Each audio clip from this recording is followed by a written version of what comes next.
بسم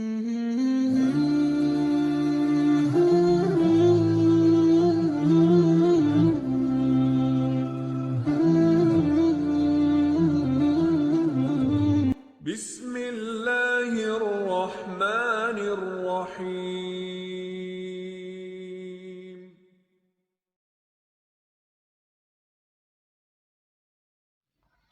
بسم اللہ الرحمن الرحیم۔ شام کے علاقوں پر مسلمانوں کی فتوحات۔ فتح شام۔ عراق کی سرحد کے ساتھ عرب قبائل آباد تھے۔ وہ ایک طویل مدت سے ایرانی حکومت کے مظالم کا شکار تھے۔ اب جب رومیوں اور ایرانیوں کے آپس کی مٹ بھیڑ کی وجہ سے ایرانیوں کی حکومت کا زوال شروع ہوا تو مسلمانوں کو بھی ان سے انتقام لینے کا موقع ملا۔ چنانچہ حضرت مثنیٰ رضی اللہ عنہ دربار خلافت میں حاضر ہوئے اور امداد طلب کی۔ خلیفہ نے حضرت خالد بن ولید رضی اللہ عنہ کو عراق کی مہم پر مامور کیا اور اپنے ساتھ 10,000 کا لشکر لے کر عراق کی جانب بڑھے اور مسلمانوں اور ایرانیوں کے درمیان لڑائی کا آغاز ہو گیا۔ شاہ روم کو جب پتہ چلا کہ مسلمان ایران میں مشغول ہیں تو شاہ روم نے موقع کا فائدہ اٹھا کر مسلمانوں سے لڑنے کے لیے تیاریاں شروع کر دیں تاکہ اس نئی قوت کو سرے سے ختم کیا جا سکے۔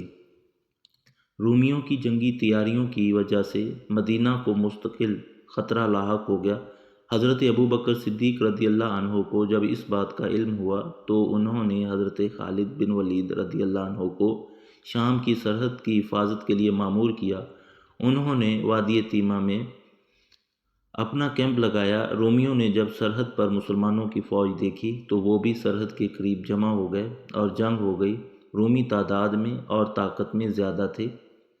حضرت خالد بن ولید رضی اللہ عنہ نے خلیفہ وقت سے اور مدد مانگی تو حضرت اکرمہ اور حضرت ولید رضی اللہ عنہم دونوں امداد کے لیے روانہ ہو گئے۔ اس میں مسلمانوں کو نقصان اٹھانا پڑا لیکن امداد بر وقت پہنچ گئی۔ اس واقعہ کے بعد حضرت ابوبکر صدیق رضی اللہ عنہ نے شام پر باقاعدہ لشکر کشی کا عزم کر لیا۔ حضرت ابوبکر صدیق رضی اللہ عنہ نے شام اور رومیوں کے خطرہ کو مٹانے کے لیے شام و فلسطین پر حملہ کے لیے 27,000 مسلمانوں کی فوجیں تیار کیں اور اس کو شام کے مختلف شہروں کے لیے متعین کیا اور ہر حصہ کا مستقل سردار مقرر کیا۔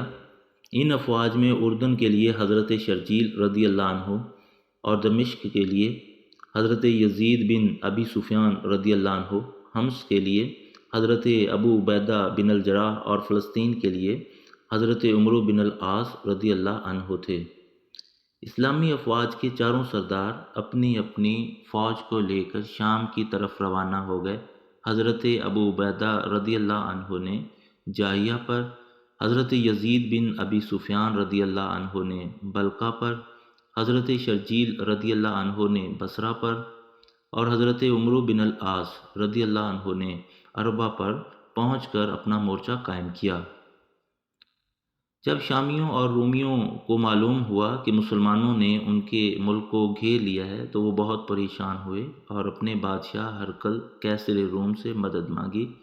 اس زمانہ میں شاہ روم بیت المقدس میں ٹھہرا ہوا تھا۔ اس نے اپنے سرداروں کو جمع کیا اور ان سے کہا کہ میری رائے تو یہ ہے کہ مسلمانوں سے صلح کر لی جائے۔ شام کا آدھا خراج مسلمانوں کو دے دینا اور آدھا اپنے لیے بچا لینا، اس سے بہتر ہے کہ شام کا سارا خراج مسلمانوں کے حوالے کیا جائے، ورنہ کہیں ایسا نہ ہو کہ روم کے آدھے خراج سے بھی ہاتھ دھونے پڑے۔ مگر اس وقت سرداروں نے رائے قبول نہ کی اور جنگ پر اصرار کیا۔ ہرقل بیت المقدس سے حمص آیا اور اس نے ایک بڑی فوج جمع کی۔ اس کو معلوم ہو چکا تھا کہ اسلامی فوج 4 حصوں میں تقسیم ہے۔ اس نے بھی ہر حصہ کے مقابلہ کے لیے الگ الگ فوج تشکیل دی اور اس کو اپنے 4 سرداروں کی ماتحتی میں روانہ کیا۔ یہ فوج تعداد میں مسلمانوں کی تعداد سے کہیں زیادہ تھی۔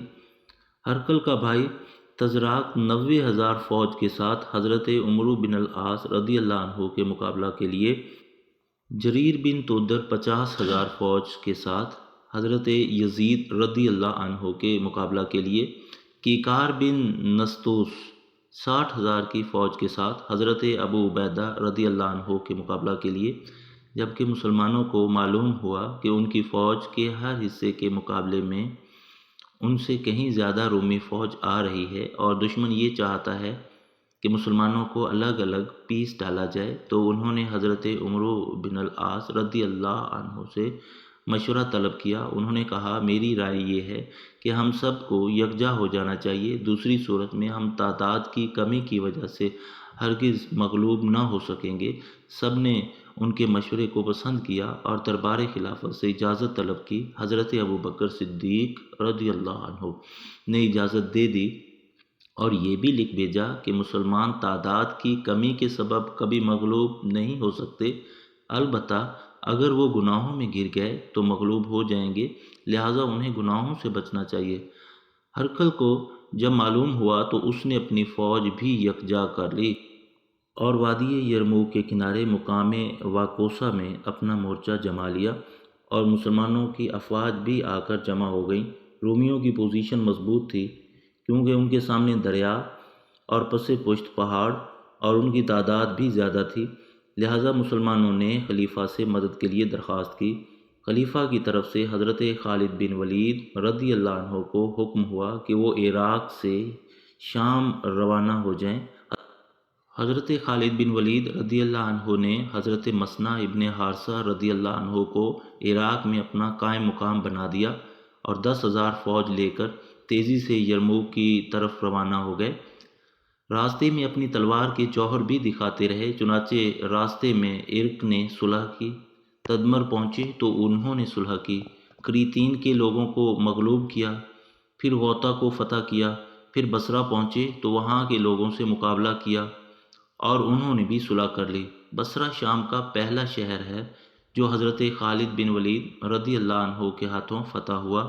اس طرح حضرت خالد بن ولید یرموک پہنچے اور مسلمانوں کو فوجی مدد حاصل ہوئی۔ رومیوں نے بھی مزید کمک منگوا لی۔ اس طرح رومی فوج کی تعداد 2,40,000 ہوئی۔ حضرت خالد بن ولید رضی اللہ عنہ نے جب دیکھا کہ رومی تعداد میں بھی زیادہ ہیں اور جنگی اصول کے مطابق اپنی فوج کو ترتیب دیے ہوئے ہیں، اس کے مقابلہ میں مسلمانوں کی تعداد بھی کم ہے اور جو ہیں وہ بھی ایک جھنڈے کے تلے نہیں ہیں، اس صورت میں لڑائی طول بھی پکڑے گی اور دشمن کو نقصان نہیں ہوگا۔ الغرض آپ نے سب سرداروں کو جمع کیا اور تقریر فرمائی اور اس کے بعد فوج کو اپنے انداز سے ترتیب دیا۔ انہوں نے فوج کو 40 دستوں میں تقسیم کیا اور ہر دستہ کا الگ امیر مقرر کیا اور ایک عظیم معرکہ ہوا۔ دشمن کے سوار مسلمانوں کے حملوں کو برداشت نہ کر سکے اور بھاگ کھڑے ہوئے۔ مسلمانوں نے ان کو بھاگنے کا راستہ دیا۔ اب رہ گئیں پیدل افواج۔ حضرت خالد بن ولید رضی اللہ عنہ اپنے دستوں کو لے کر ان پر ٹوٹ پڑے۔ رومیوں نے بھی محسوس کیا جیسے ان پر دیوار گر پڑی ہو اور بھاگنے کا ارادہ کیا، مگر جاتے تو کہاں، پیچھے پہاڑ تھا۔ بدحواسی میں دریا کی طرف پلٹے اور غرق ہو گئے۔ مسلمانوں کو فتح ہوئی۔ اس جنگ میں 3,000 مسلمان شہید ہوئے۔ تبری کے بیان کے مطابق اس دریا میں غرق ہونے والوں کی تعداد 1,20,000 کے لگ بھگ ہے۔ تلوار کے ہاتھوں موت کے گھاٹ اترنے والوں کا شمار اس کے علاوہ ہے۔ مسلمانوں کے ہاتھوں دمشق کی فتح۔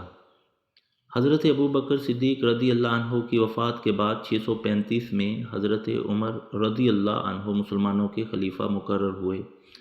شام میں بصرہ، اجنادین اور مختلف چھوٹے چھوٹے شہر عہد صدیقی میں فتح ہو چکے تھے۔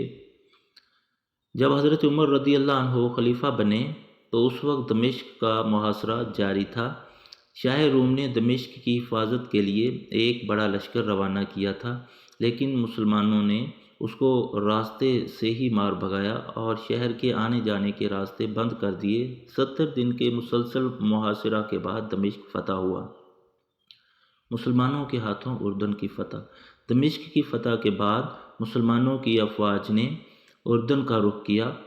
رومیوں نے مسلمانوں کو روکنے کے لیے شہر آنے والے سارے پل توڑ دیے اور نہروں کے بند توڑ کر پانی چھوڑ دیا، جس کی وجہ سے اندر آنے کے سارے راستے بند ہو گئے، لیکن اسلامی لشکر رومی فوج تک پہنچ گیا۔ اور جنگ شروع ہو گئی۔ رومیوں کی فوج کی تعداد 50,000 تھی، لیکن اسلامی فوج نے رومیوں کو میدان چھوڑنے پر مجبور کر دیا اور اردن پر قابض ہو گئے۔ حمص اور لازکیہ کی فتح۔ کیسر روم اس وقت حمص میں تھا۔ جب اسے مسلمانوں کی پیش قدمی کا پتہ چلا تو وہ حمص چھوڑ کر انطاکیہ چلا گیا۔ حضرت ابو عبیدہ رضی اللہ عنہ نے شہر کا محاصرہ کیا۔ محصورین ایک عرصہ تک ہرقل کی مدد کے انتظار میں تکلیفیں جھیلتے رہے۔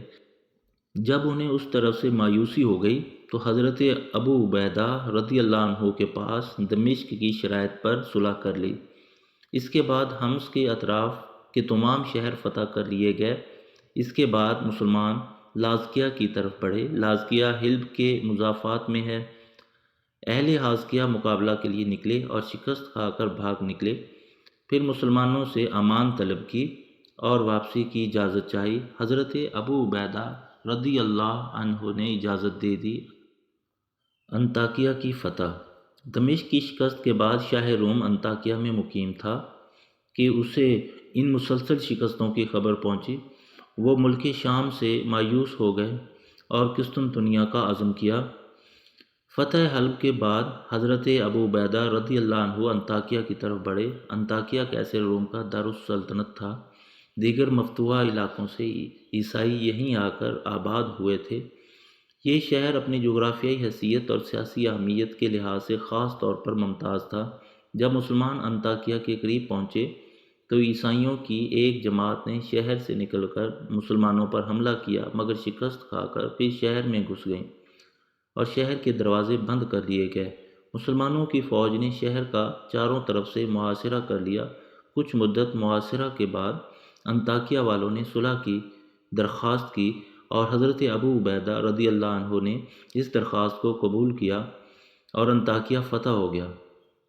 فتح انطاکیہ کے بعد انطاکیہ کی اہمیت کو ملحوظ رکھتے ہوئے حضرت عمر رضی اللہ عنہ کے حکم سے یہاں ایک فوجی چھاؤنی بنائی گئی۔ اس کے بعد مسلمانوں کی فوجیں سارے ملک میں پھیل گئیں اور پورے شام پر قابض ہو گئیں۔